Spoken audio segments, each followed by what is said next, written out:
Welcome to the midnight live stream. Taking you into midnight with the chill tunes.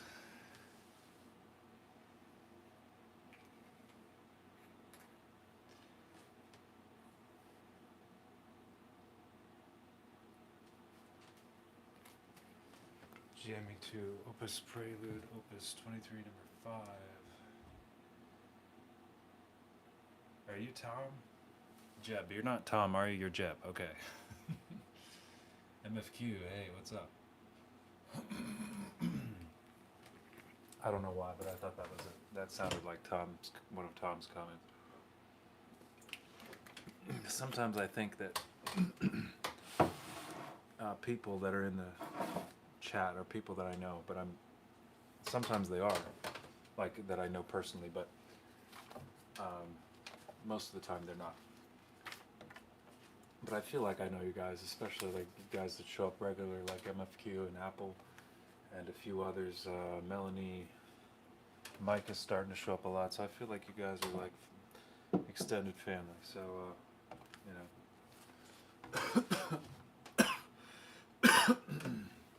welcome.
Be accurate with those thirds.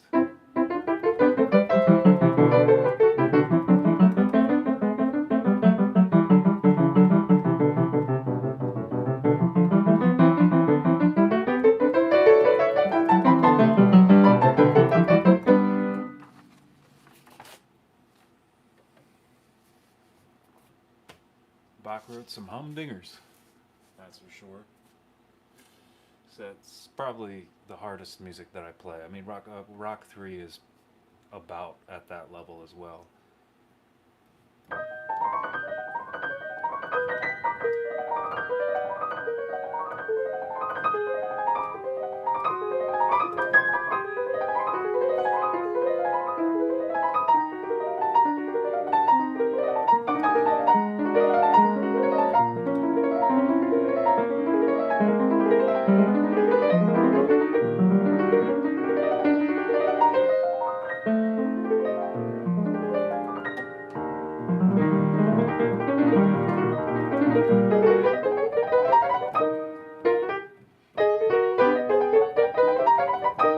That's all going on, but it goes by so fast your ear hardly hears all the notes.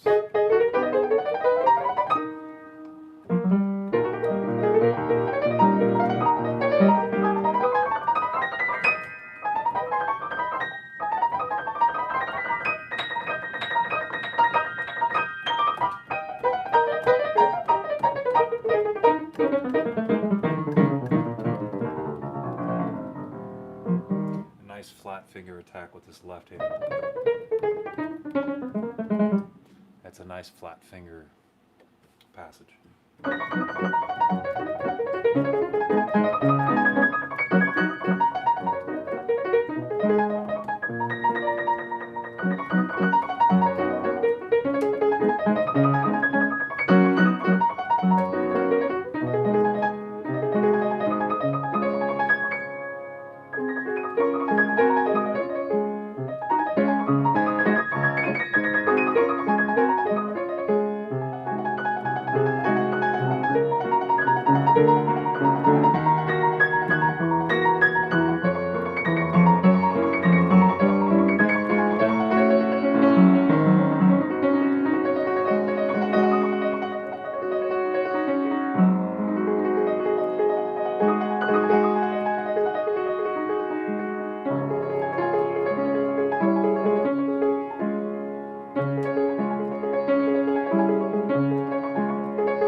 accurate.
I think I started that one too fast, and then I ended a little slower.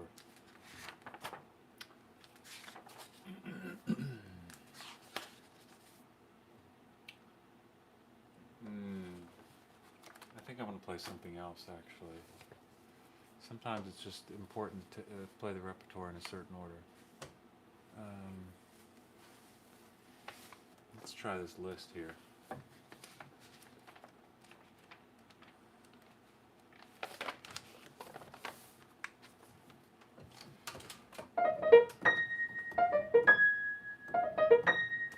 Okay. All right.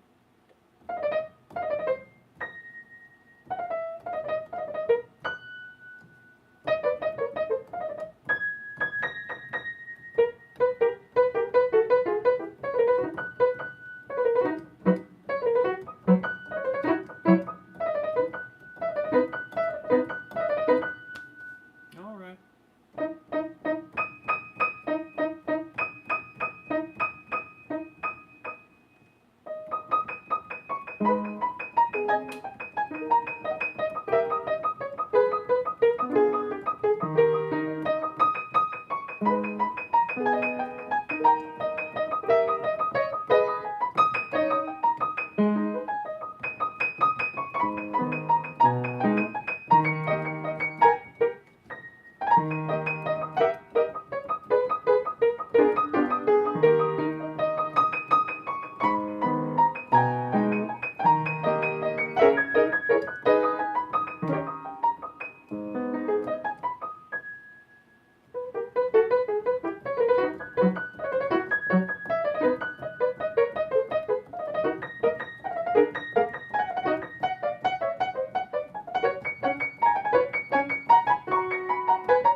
It actually doesn't do that.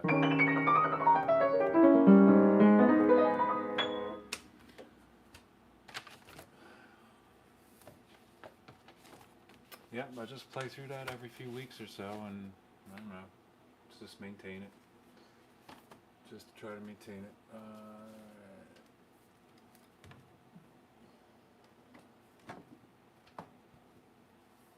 I better play through my Opus 10 number 2, because you know, if I don't play through that every day, it's just gonna lose momentum.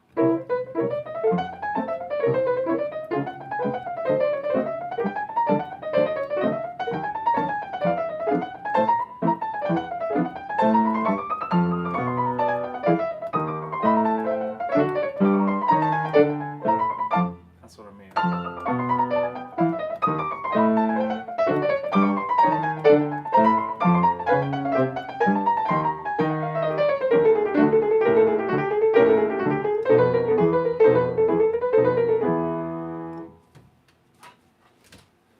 Alright.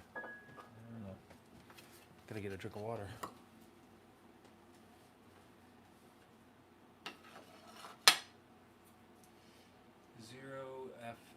VFX has he performed.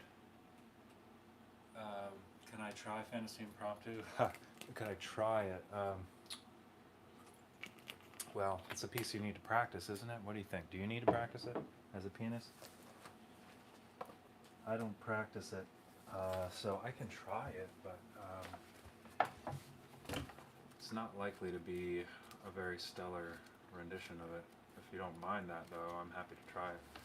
I don't really practice it because I'm too busy practicing the third movement of Rachmaninoff's Third Piano Concerto and Paganini. Wait, now let's see, where is this? I know it's in this book somewhere.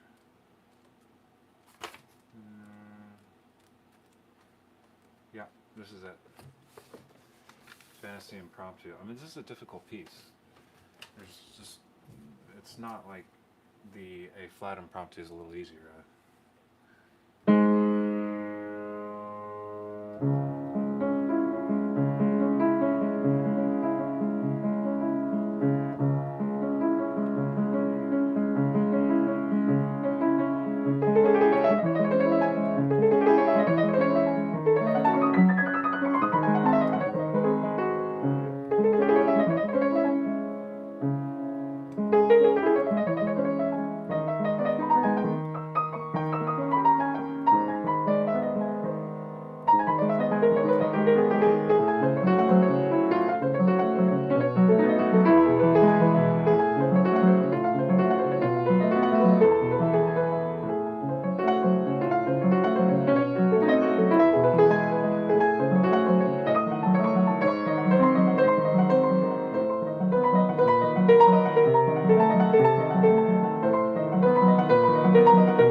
Yeah, this is why you have to practice it, right?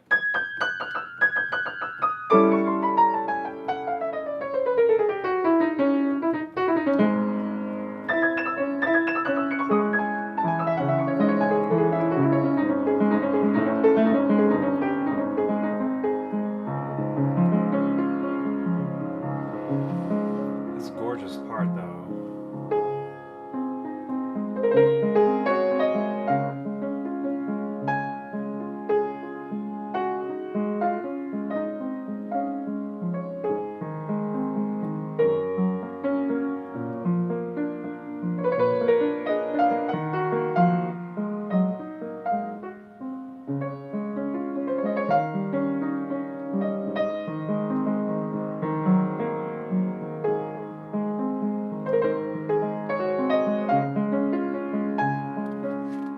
Am I doing a Bach trill? I'm doing a Bach trill.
like it.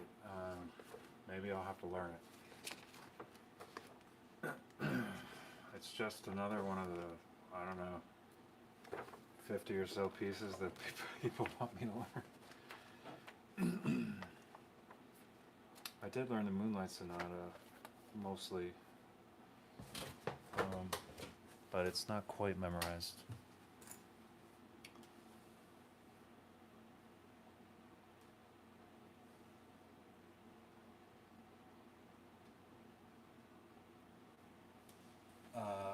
How do I sight read so well? Could you play Beethoven Tempest Sonata, third movement? I don't think Beethoven. You know how hard Beethoven's really hard. Probably even harder than that. What I just played. I'm not sight reading it. I mean, I don't practice it, so I'm reading it.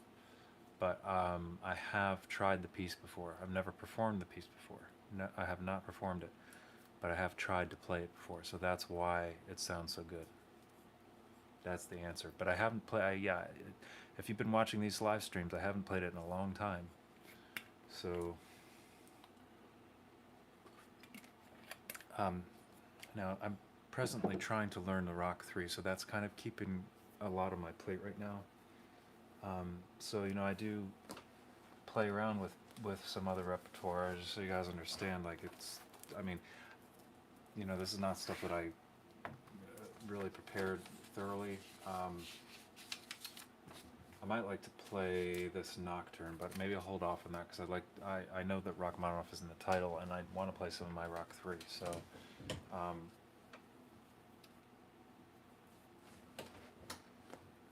going to start with a little of the first movement. I'm going to start with the second theme because there's a section I need to work on.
That's the section I need to work on.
I was playing on a grand piano, so I have to get used to the action on the upright again. But even though I was used to this, then I took some time off practicing, and then I played on a grand piano, and now it's hard to play in this seemingly hard again.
That's a section I need to work on.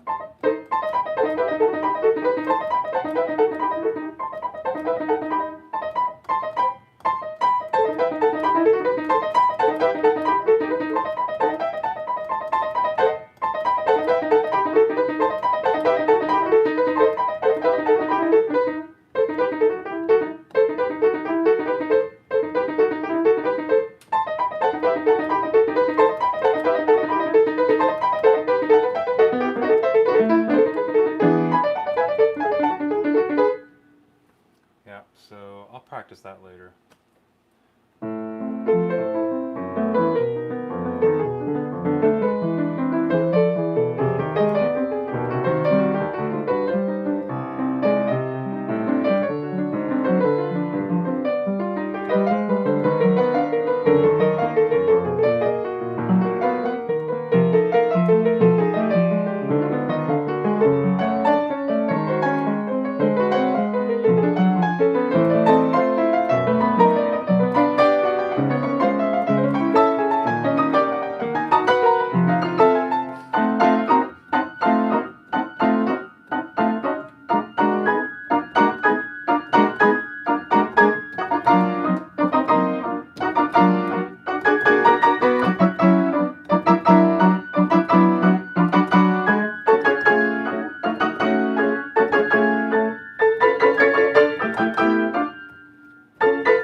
And this part I never practice. Yeah, you got to play through this every day to keep it in your fingers.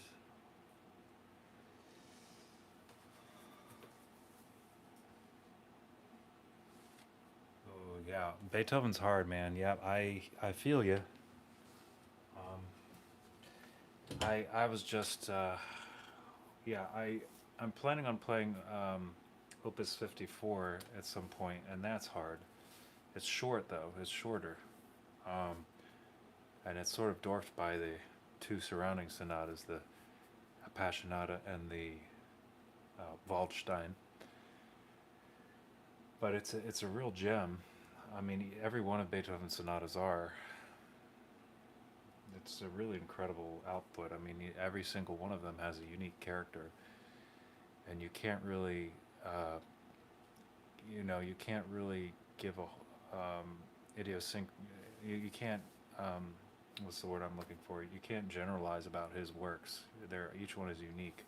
That's what I find so fascinating about Beethoven, is that you almost would conclude that there were several different composers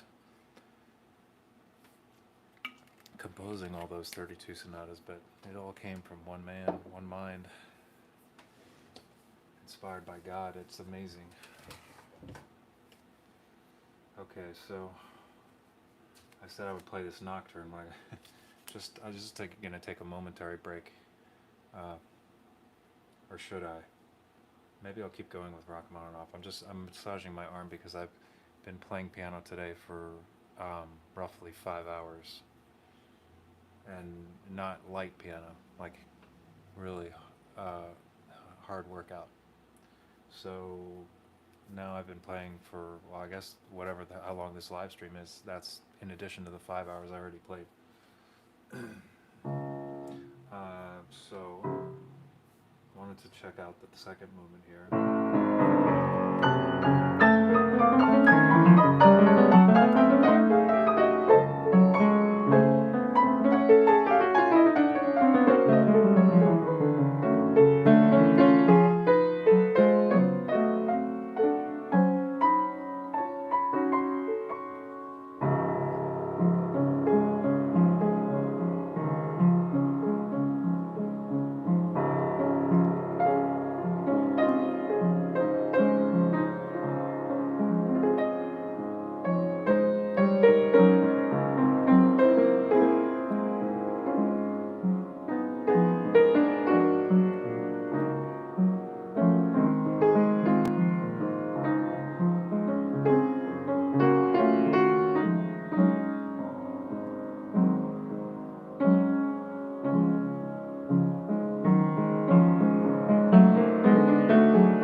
Completely blanked on that part. You see, this is why you have to play it every day. You got to play this stuff.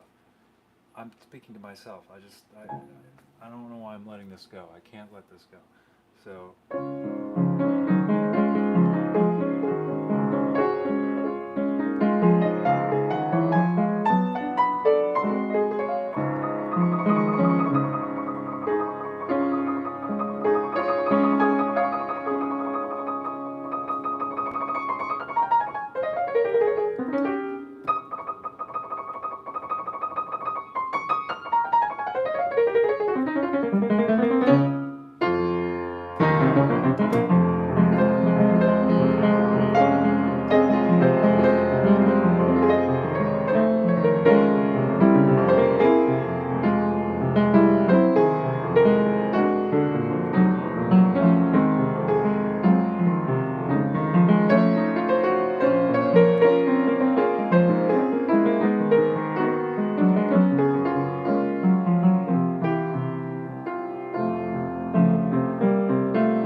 You know, true story, funny thing has happened.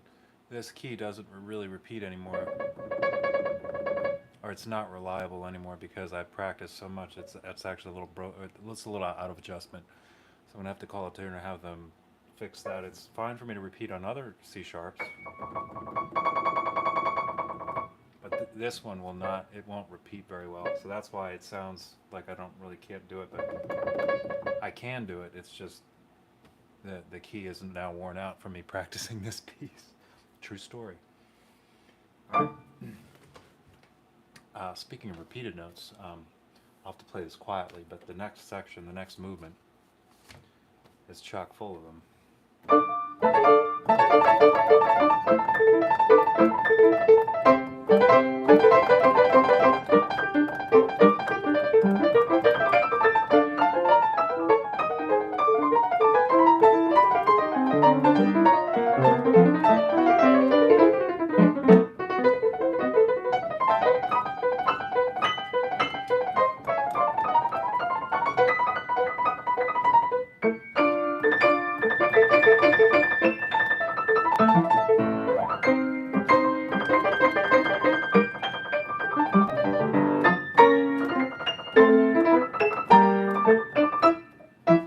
It's not a piece to play if you don't have your repeated note technique down.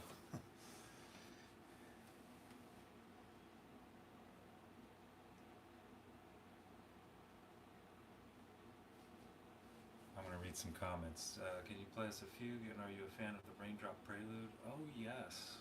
Yeah, I'll play the Raindrop Prelude. Oh, cool! Your cellist buddy is now hooked on Rock 3. Well, I wonder if he likes the cello sonata too.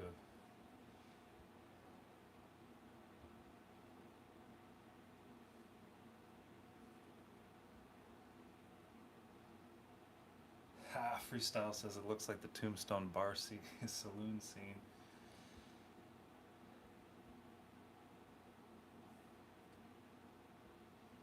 One of my keys is up. Yeah. Well, that happens frequently. MFQ. Yeah.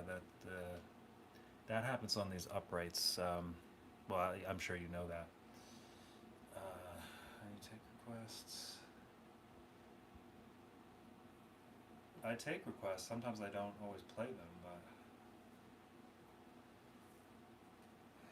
yeah, I don't usually do 6 hours, but I'm in this season where I'm rehearsing. It's not 6 hours of classical music. A lot of it's heavy, very heavy musical theater, rock playing, and it really is very fatiguing.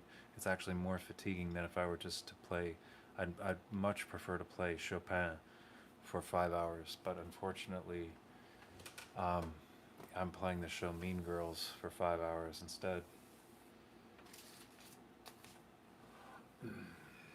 Which I guess if you guys want to hear it, I doubt anybody wants to hear it, but I'll do it. I'm gonna take a little.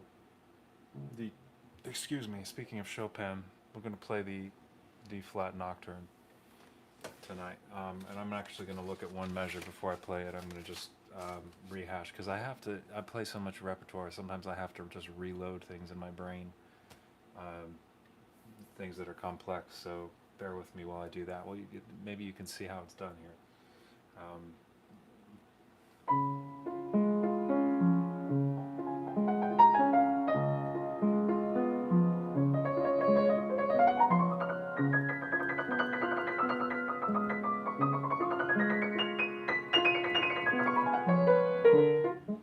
Yeah, so if I just play through the sequence of notes correctly, even if it's a slower tempo, next time I go around, it's gonna be better. So I'm gonna try to do that once more.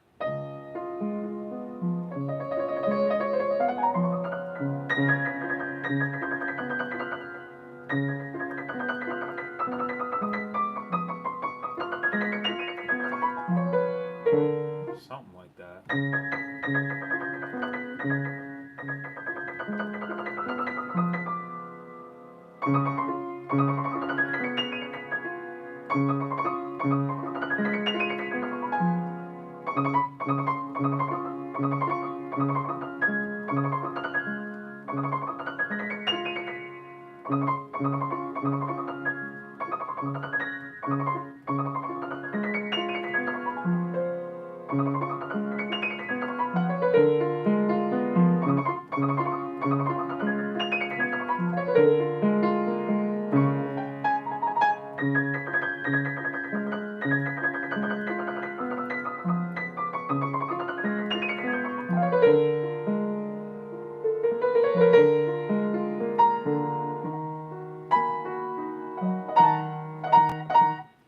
keys are a little slippery.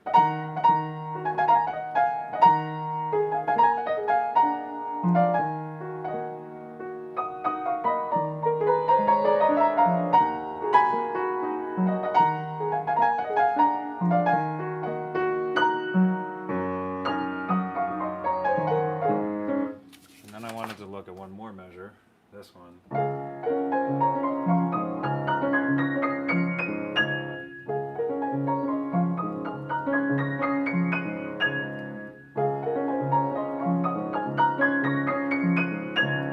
Still not really satisfied with it.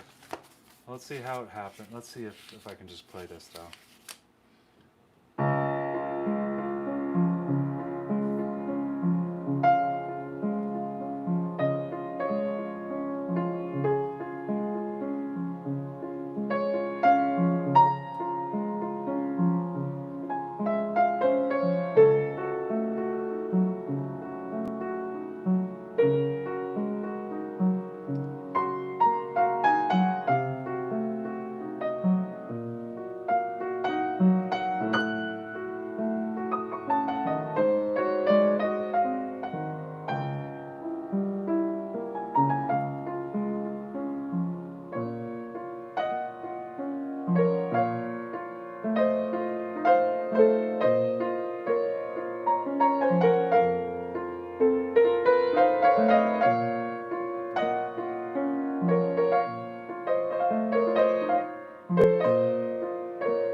Okay.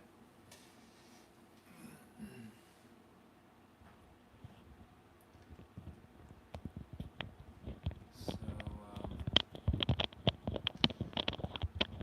let me just catch up with the chat. I asked him once, he said no. Do you ever compose your own music? Players don't spend many time. That's true. I don't spend much time on my own creations. However, I do like to study jazz. I don't really compose so much. What I'm hoping to do is learn from great composers and really get the music to a very high level. And then what I do is I improvise in the style of the different composers. So I'll go ahead and like if I were to write something that sounds like Chopin, what would I do? Um, and sometimes I can, if I've played a lot of Chopin's music, I can create something that's maybe not by Chopin, but sounds like it's in that style. So that's what I'm hoping to be able to do. And so just sort of compose on the spot or improvise. But I think one day I will, when I have time, I think I will end up writing something. Because I know I can write music. I have written before. I wrote a fugue in conservatory. The teacher said was very good. It got he said it was just it was a good fugue. So, but that was when I was taking 16th century counterpoint, or 17th century counterpoint, like Bach's counterpoint. So I was taking the course, and I was really steeped in that and how to do it. And then I wrote a fugue. It was a short fugue, just a page long. But yeah, it was a fun exercise. Hey, Mark. So thank you guys. I think I'm going to probably wrap this up soon, although I'm happy to talk a little bit. Because I don't know. I still feel like playing. Actually, to be honest, I still feel like playing a little bit. I don't think I just don't know if the people in my house want me to be playing. I have to get up at 6.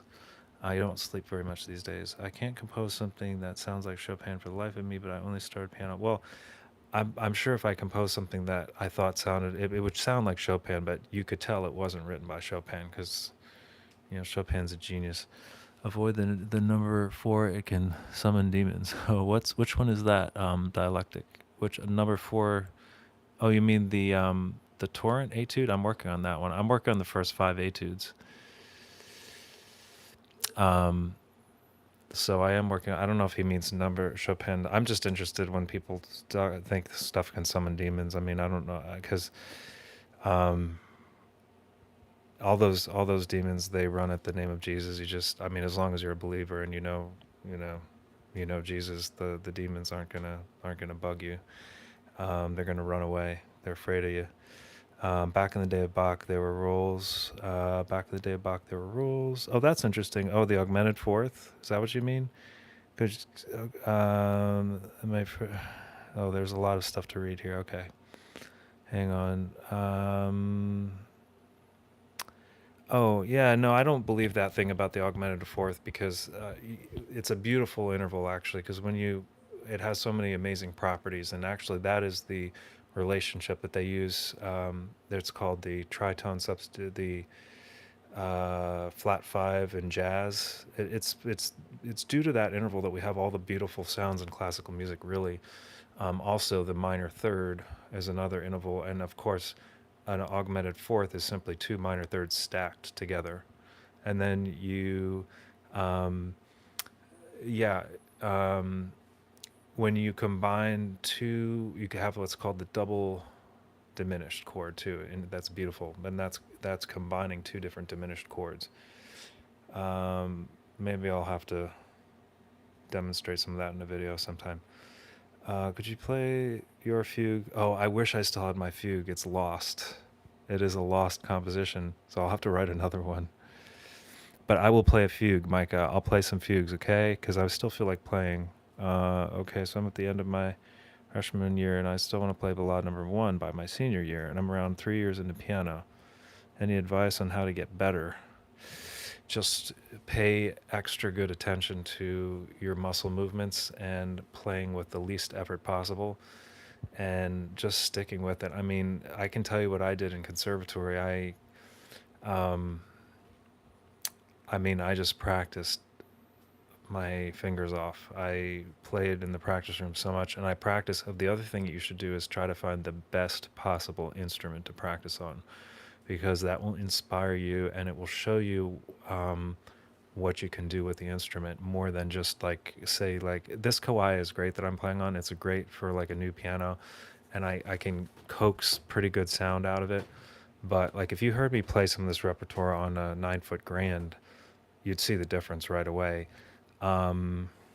So if you can find like an 8 or 9 foot concert grand like a Steinway, I loved this Hamburg Steinway that was in the that was at Peabody when I was there. It was in the room with the I can't remember the name of the room, but it has the tracker organ in it. But it also had that piano, and I was an organ student when I was there, actually, technically an organ major, but I was practicing that piano because it was so beautiful, and it really inspired me to. I would stay in there for hours. So if you love it, it's all about how much you love it and want to get better, really. Um, and it takes a lot of hours at the instrument to attain like um, a high level of playing, and to feel like you can really be expressive and freer. And Ballade Number 1 it's a good choice. I mean, it's a good piece to challenge you, and I mean, assuming that you have some of the basics down. Also, I would recommend this book, Piano Playing by Joseph Hoffman. He'll give you some more advice. My cat's trying to knock everything down. Sorry. She's like, oh, it's time to go to bed. This book, I would highly recommend. Oh, everything is backwards. Hang on, let me turn the camera around.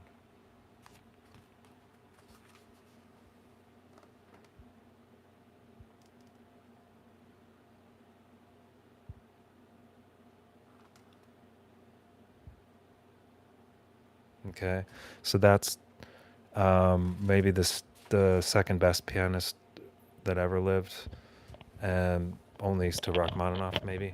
Although Rachmaninoff was very kind and said that he was better, of course, because he's going to be humble, right?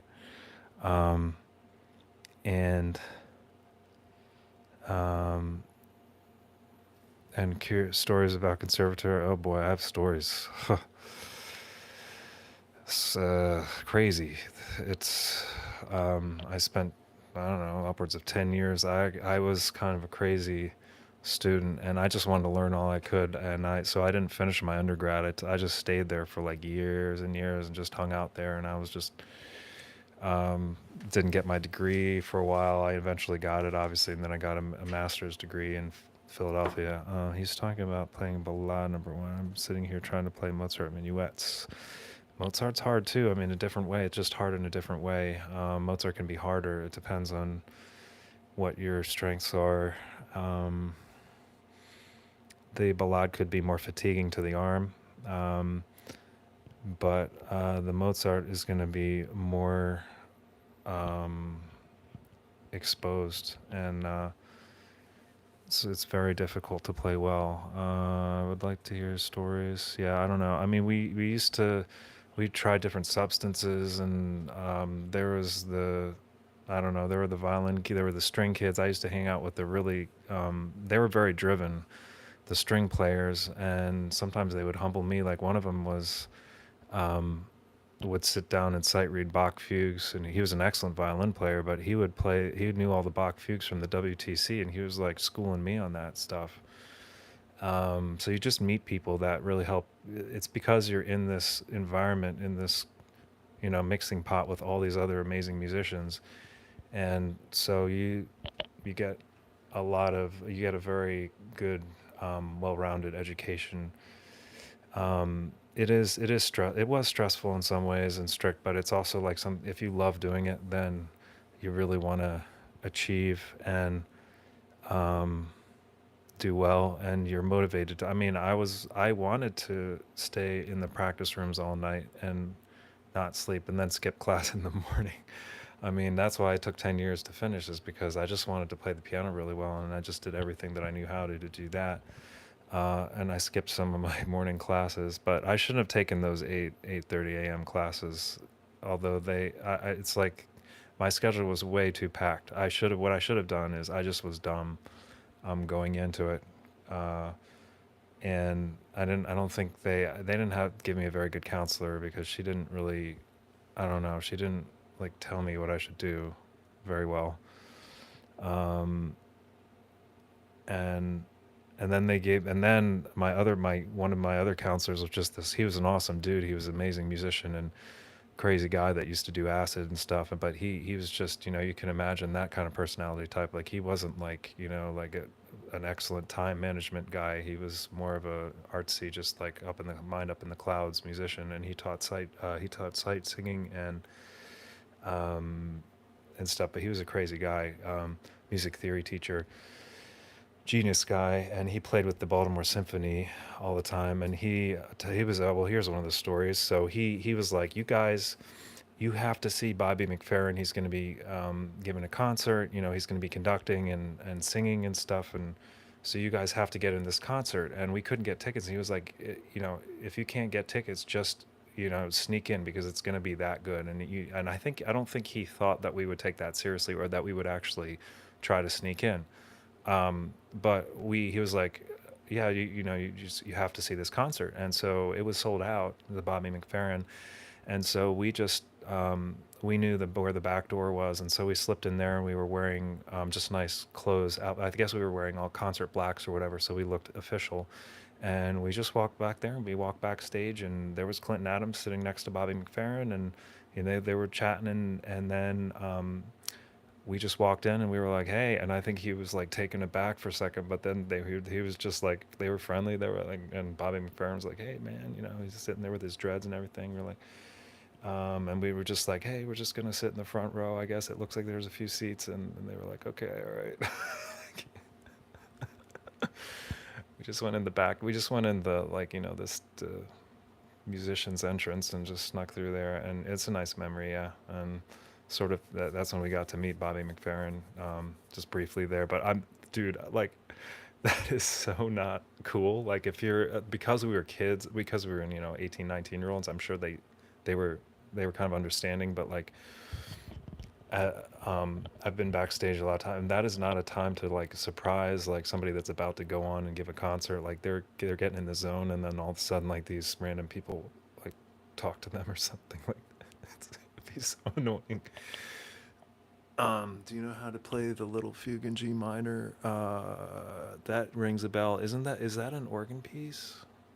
I think it's not da dee da ba bum bum bum bum bum bum bum bum bum bum bum ba da da dum ba da da da ba ba ba da da da ba ba da da da da da da da da. Yeah, I played it. Yeah, I was an organ student, so I played that. I played a lot of Bach pieces. Um, yeah, that brings back the memories. Yeah, it is good. The Bach, all of Bach is really good. But yeah, I said I would play a fugue, so I'll play the Fugetta from Goldberg Versions. Maybe I'll even try the a couple from the WTC because it's laying right here. So, but it's 12:30 a.m. So I don't know how if I'm gonna be completely good with the notes. But let me just try it because I feel like playing one more thing.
All right, C sharp fugue,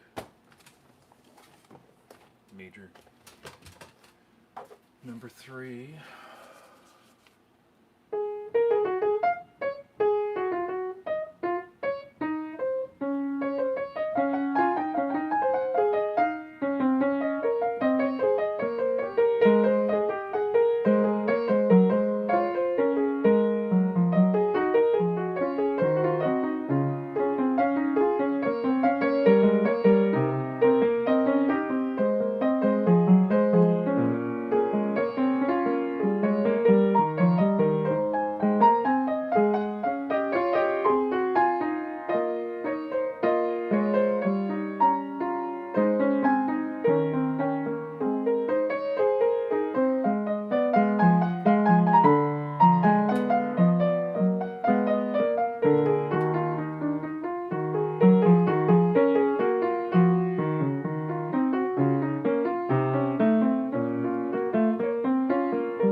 tricky to read, and I think it's trickier to read in C sharp, but I don't know. Oh well, thanks, Alex. You're very kind. It's just late at night, and it's not note perfect. But do you have any recommendations for no players? When you lived in the Philadelphia area, did you ever go to the Theodore Presser music store in Bryn Mawr? Definitely did. Yes. I knew, what was the organ guy's name there? GT? No, GD. I'm trying to think of. Did you know GT? He's the organ guy, and he'd be like, "Oh, you a pedal pusher?" And I was like, "Yeah, I'm looking for some Bach organ music." Yeah.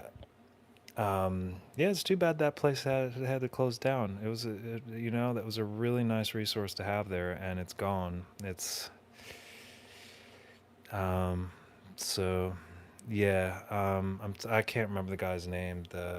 He was a tall African American gentleman, and he was a fellow organ. He was a cool guy. But anyway, yeah. So and now they have I think on in Ardmore they have one now. I can't remember the name of it. Calliope, I think it might be called Calliope or it might be called something different now. But they have a store in Bryn Mawr. Um, did I say Bryn Mawr? Ardmore. Bryn Mawr was Theodore Presser's. Yeah. So anyway, you're welcome, Mark. Oh, I know what Mike is asking. Do you have any recommendations for new players? Is that what you mean? And like somebody that's new to the piano?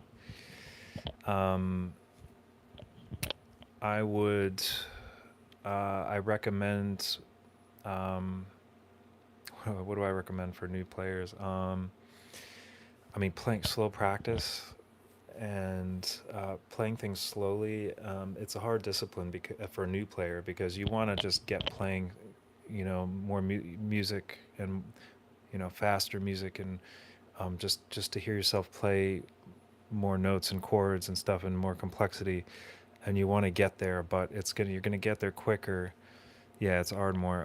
You're gonna get there quicker if you practice it slowly and just lots of careful work and really paying attention to how you're moving. A few concepts that I didn't really discover until later on, but that something that you want to use to play is rotation. It's not so much that you're going to see a pianist rotating like this, but this is the way the muscles are going to work. It's almost like a feel that you're turning that wrist, and if you're doing this, try not to move the wrist like this because this is not helpful as much. But you always want to keep the wrist moving. It might move in a slight circle. Wrist needs to be free. Okay, so you want to keep the wrist free and not allow that to lock up.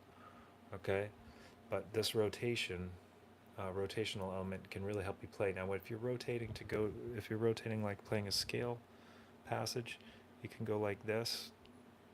You can go to this finger, then you can go to this finger, and do this slowly as you're playing your scale, as you're hitting the fingers, and do more with the work with your larger muscles and the rotators.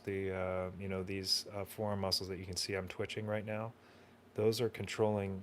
The fingers in the hand, right? They attach back here. I'm holding the mic with one hand, but they attach back at your elbow. Did you know that Presser operated a retirement home for musicians? No, in Philadelphia. That's so interesting. Do you know who Dennis Sadanoff is? Yeah, he's another guy on YouTube. Unfortunately I don't have a lot of time to watch other videos, but I think I've watched one of his parts of some of his videos, and it seems to be pretty good.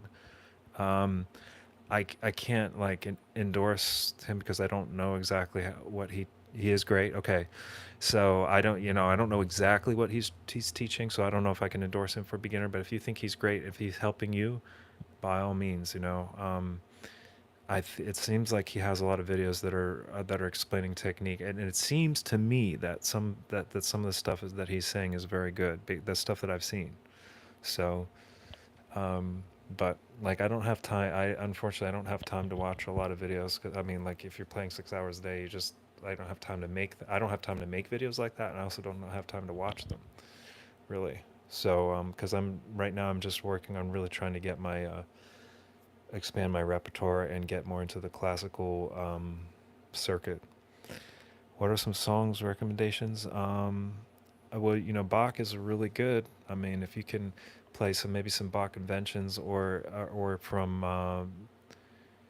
what are some other things? Or if you're ready to work on a partita, the B flat partita was one of the ones that I started working on when I was, I think, a freshman in college. But even if it's a little bit of a stretch,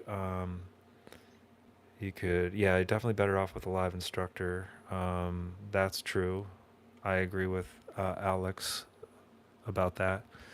Um, and but you can self teach a lot. Like if you're really dedicated to it. But you really have to pay attention to the way you're moving and use utmost efficiency of movement. I emphasize proper technique a lot because that'll prevent you from getting these setbacks of getting injured and just getting frustrated because our muscles lock up when you're trying to play the notes. Um, and So there's one exercise that I would recommend, which is a finger strengthening exercise. You can put your fingers down on the keys from C to G, 1, 2, 3, 4, 5, and then you can lift the finger like this and come down, but always keeping your hand in this position. This is the ideal hand position for piano. You always want to kind of come back to this position as much as you can. Obviously, when you're stretching for certain notes, you're going to have to flatten that position a little bit. It's going to morph and change depending on the arrangement of the notes. Okay. Did you ever see the movie Madame Susaka? No. I'm going to write that down. What's that movie?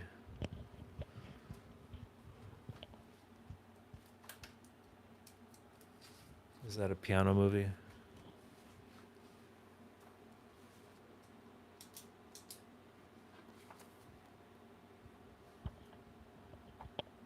Okay. Madame Susaka. Because somebody was asking me about what's like the best piano movie to watch. So I should tell people about that one. I'll have to watch it. Madame Susaka.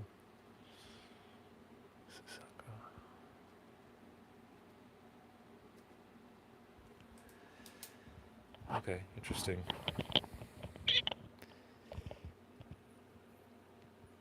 They've got to have a Chopin movie. I don't know. It's interesting. There's actually a Chopin play that's going on that's not too far from Philadelphia right now. But it's some guy that I think he's playing Chopin, and I also think he plays the pieces on the piano. So that sounds kind of interesting. I may try to see it. But I'm a little skeptical about like, okay, he can act and do a play and write a play, and he's also a really good pianist. Maybe. It's impressive. All right. Shirley MacLaine.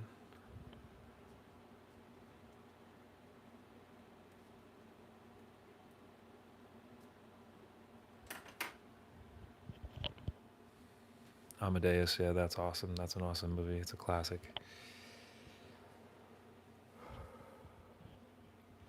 All right. Well, I think I have to get to bed. Definitely, I think now I'm pretty tired, too tired to play. And but oh yeah, get this book. I mean, if you have questions about piano, he gives you advice. Wait, let me turn the camera again so you can see the book. He gives you advice about. Oh, thanks, Mark. He gives you advice about beginners. There's like people that write in with questions, and he did a magazine, and it's really good. I mean, it's really has a lot of very valuable information. So like, rather than me just telling you what he says, you should get the book, because I basically just tell people what he says. So, good book, guys. I don't know if any of you have ever read this, but he's a good pianist, great pianist, and it's very good advice. I found it to be helpful myself. So I'm speaking from experience. And you can see that this is well used. Yeah. All right. Good night. All right, it is about that time, and it's like 1 a.m. I have to get up at 6. So, all right. All right, guys. Thanks for hanging out and for the great conversation. I really do appreciate it. You guys are awesome. $12 on Amazon. There you go. All right. Bye-bye. Thanks, MFQ. And Jeb, nice to